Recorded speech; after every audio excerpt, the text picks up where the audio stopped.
FSU 2942 saying, do you truly see more than 3 losses this season on schedule? If so, what are they? Because the 3 are NC State, Wake Forest, and Florida. Those are the only 3 potential losses that you're having. There's the one I'm trying to figure out that. FSU 2942 is optimistic. I'm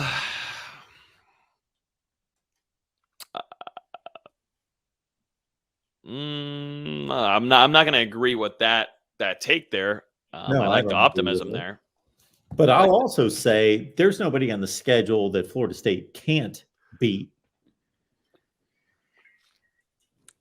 There's no Alabama on the schedule that I'm going to say they're automatically losing to anybody on the schedule. Mm-hmm. Not even Clemson, even though that's going to be a tall order. But it's going to be at home this year. Yep. It will be home. And they gave them a run last year. And DJ looks like he's still going to be the quarterback unless Cade Klubnik gets the call by then. Yeah, not too worried from DJ yet. Not too worried yet. I'm hoping that, not too worried, I would say. Ronan, you keep on saying November 5th, like, and saying, you want me to be there in Miami. The plan right now is for me to be Miami, but are you going to fly all the way from Ireland to come there for Florida State versus Miami? That's the real question.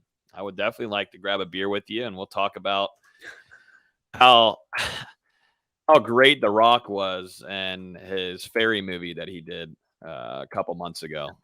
That was awesome. Jumanji, whatever, Jurassic Park, whichever. There's a lot of them. I agree, Mark.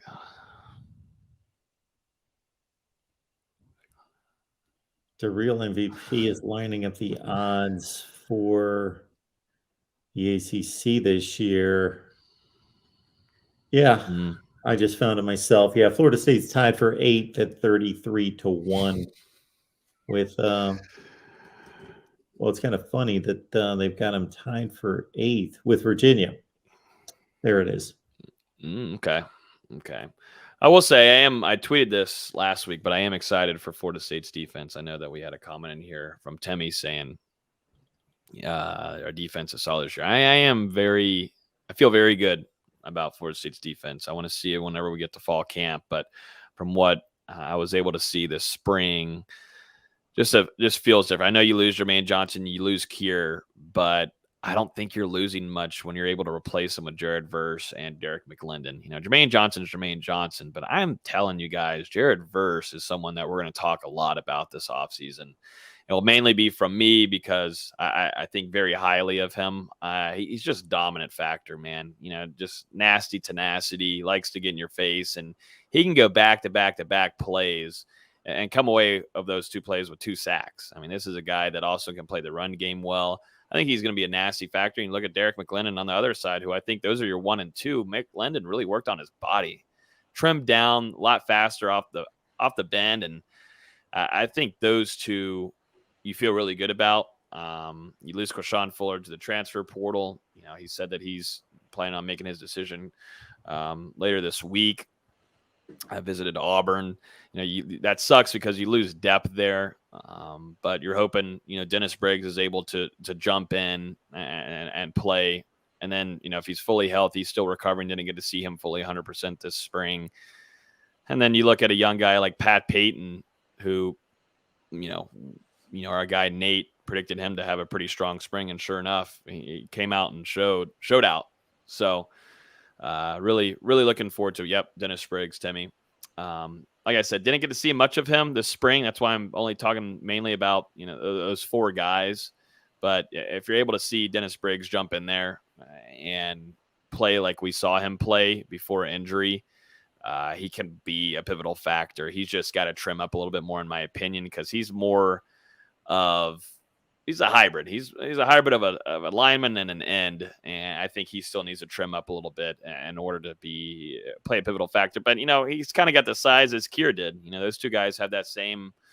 They don't have the same body build, but they've got the weight and the size, and if we're able to compact that with a Verse off the edge on the other side, would be nice. And I'm Your biggest question mark, in my opinion, is going to be most likely linebacker again, but you've got to feel about Deloach coming back for another year, who had a big season.